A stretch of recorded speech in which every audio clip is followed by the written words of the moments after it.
Saya rasa nggak ada yang pantas kerja terus-terusan sampai tua. Masa kita harus kerja sampai umur 60, 70 gitu? Tapi pernahkah sobat pikir bahwa beberapa kebiasaan sekarang mungkin bikin sobat terjebak dalam kerja terus-terusan? Ya, betul banget. Banyak kebiasaan yang bisa berdampak negatif pada keuanganmu sekarang dan di masa depan. Nah, apa aja sih kebiasaan-kebiasaan yang harus dihindari? Yuk kita cari tahu bareng di channel Petualang Pikiran.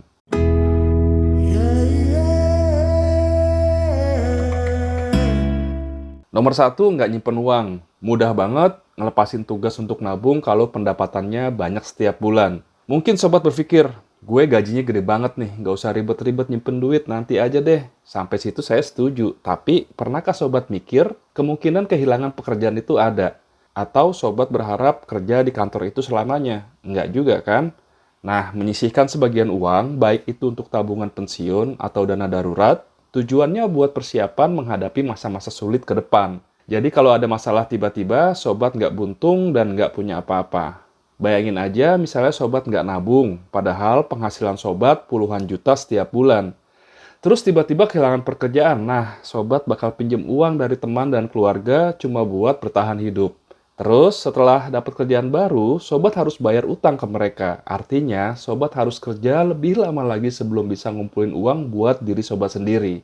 Nomor dua, kebiasaan boros. Kalau sobat nggak punya anggaran atau sering melebihi anggaran keuangan sobat, hal ini menjadi ancaman keuangan sobat di masa depan. Memahami nilai uang dan pentingnya hidup hemat adalah cara penting buat mengembangkan kebiasaan positif tentang uang. Punya kebiasaan baik soal uang akan bantu sobat buat nabung lebih banyak, mengambil keputusan finansial yang jauh lebih baik, dan nggak terjebak dalam jerat inflasi gaya hidup. Oh iya, nomor tiga, inflasi gaya hidup. Apa gaya hidup sobat bakal makin mahal kalau dapat kerjaan bayarannya lebih tinggi dari sekarang? Kalau jawabannya iya, sobat udah mulai menuju jebakan inflasi gaya hidup nih. Nah, inflasi gaya hidup itu membuat sobat harus meningkatkan biaya hidup. Biasanya gara-gara penghasilanmu sudah mulai naik. Tapi walaupun terlihat sepele, kebiasaan ini bisa merugikan keuangan sobat dalam jangka panjang. Ketika sobat mulai mendapatkan penghasilan lebih, jangan sampai salah berpikir bahwa kemewahan tertentu sekarang jadi kebutuhan. Kebiasaan ini cuma bakal bikin lubang besar di keuangan sobat. Nomor 4, belanja impulsif. Pernah nggak sobat beli barang-barang yang sebelumnya nggak ada dalam rencana? Nah, sobat termasuk korban virus belanja impulsif. Awalnya, kebiasaan ini mungkin terlihat nggak berbahaya selama sobat masih mampu membelinya, ya kan? Tapi sering waktu, sebagian besar pendapatan sobat akan habis buat barang-barang impulsif lainnya.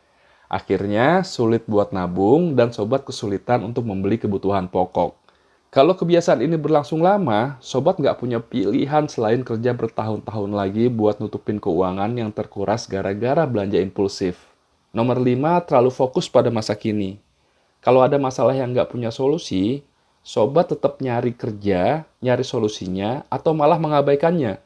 Banyak orang memilih mengabaikan masalah yang nggak bisa mereka selesaikan, terutama soal kebutuhan masa depan. Tapi, mau seberapa banyak sobat mengabaikan masalah keuangan yang bakal datang, suatu hari masalah itu bakal datang ke sobat.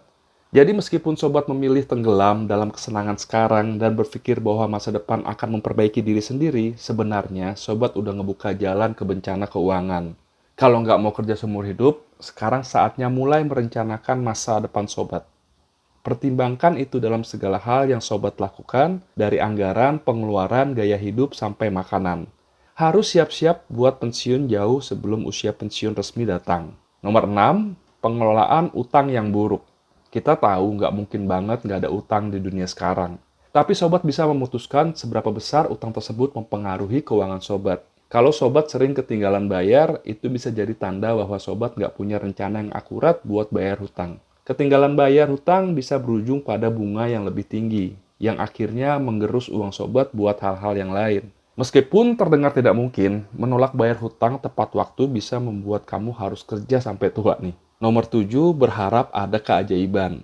Kalau sobat sering berada dalam situasi keuangan sulit, rasanya wajar berharap ada kekuatan lain yang ikut campur dan terjadi keajaiban. Ini bisa aja terjadi dan gampang terjadi kalau kita seorang nabi. Tapi kita semua tahu itu susah banget terjadi. Sobat nggak akan tiba-tiba menang lotre pas butuh uang atau menemukan warisan besar dari kakek, nenek, dan orang tua sobat. Kenyataannya kalau sobat nggak ngambil kendali atas keuangan sobat, akhirnya bakal buntu. Berharap ada keajaiban, berarti sobat melepaskan kendali dan hanya keajaiban yang bisa menolong sobat. Sayangnya, kehilangan kendali atas keuangan adalah cara paling cepat menuju kehancuran finansial. Nomor 8, judi. Nggak ada cara lain buat ngomongin ini. Tapi judi itu akan merusak keuangan sobat sampai titik di mana nggak bisa diselamatkan. Belum yakin? Mari kita lihat beberapa fakta menarik yang mungkin terlewatkan. Pertama, sobat cuma punya satu dari 292 peluang buat menang jackpot lotre online. Peluang sobat juga sangat kecil dalam taruhan blackjack atau poker. Jadi kalau judi jadi bagian rutinitas setiap hari sampai-sampai mengganggu jam kerja dan waktu pribadi sobat, ini bisa dipastikan sobat telah mengikat diri dalam perbudakan finansial. Tapi kalau sobat memutuskan untuk berhenti hari ini, diri sobat di masa depan akan bersyukur atas keputusan yang sobat lakukan hari ini. Judi bisa berkembang menjadi kecanduan dan untuk berhenti mungkin sobat butuh bantuan profesional. Jadi stop judi yuk dari sekarang. Jadi inilah 8 kebiasaan-kebiasaan yang perlu kita hindari jika kita tidak ingin bekerja terus-terusan sampai tua. Menyisihkan uang, hidup hemat, menghindari inflasi gaya hidup, tidak belanja impulsif, fokus pada masa depan, mengelola utang dengan baik, tidak berharap adanya keajaiban, menghindari judi, adalah langkah-langkah penting untuk mencapai kebebasan finansial ala channel Petualang Pikiran dan menghindari kebutuhan bekerja seumur hidup.